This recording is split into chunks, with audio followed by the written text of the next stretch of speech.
Thank you, Steve, for having me at the War Room. And 47 years ago, you were in Kaohsiung, and I'm sure that if you go back to Kaohsiung nowadays, you'll find it completely transformed. It's a whole different, Taiwan that is today. Back then, we were still under martial law, and now it's a fully democratic society. But that's one of the main reasons People's Republic of China wants to take Taiwan, because we are a threat to their legitimacy as government.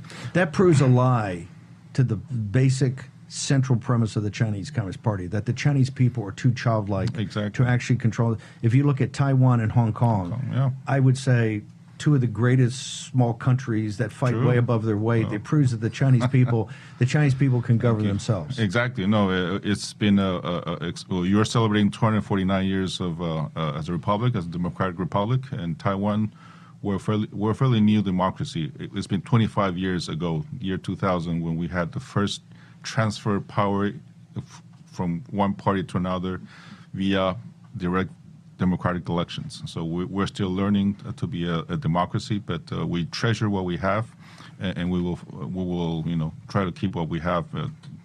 But also, thank you for inviting me to the War Room, and I think this is a very appropriate name for because war is not conducted only on visible, military, face-to-face, kinetic, but also in different trenches. I've been serving over 35 years in the diplomatic field, and the diplomatic trenches are also being fought very hard and very ugly.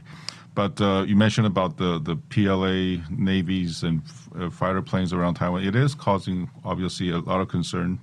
As you and Admiral Paparo mentioned, they're actually rehearsing for a possible confrontation. You agree with that? This is not exercises. No, they are rehearsing. So this is a rehearsal. And again, they're doing this sort of slow chokehold on Taiwan. And for example, a few days ago, last week, they announced a new civilian flight route that is coming closer to the medium line that they no longer recognize, and that's creating also national security issues for Taiwan. They want to push the envelope all the time. South China Sea. Exactly, they're pushing more and more towards Taiwan, and also on legal ways. For example, trying to create the false presumption that, because there was a resolution 275 in 1971 at the United Nations when the China seat was decided, and they used that resolution as a international recognized statement that Taiwan belongs to them, which is false, because that resolution doesn't mention Taiwan or ROC at all. But they're trying in many ways to try to strangle Taiwan, and militarily that's just one of the ways. But there are many other ways: coercion, infiltration, which President Lai has recently, earlier this year, announced 17 measures to try to prevent this type of infiltration into Taiwan that is causing national security issues. And for example, we're going to reinstate military courts, because it is causing a trouble in our national security with the military, because the Chinese are trying to infiltrate our military.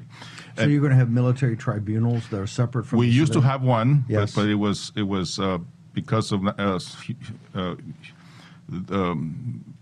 the individual rights issues, etc. It was ditched. But now we think there's enough concern to bring back.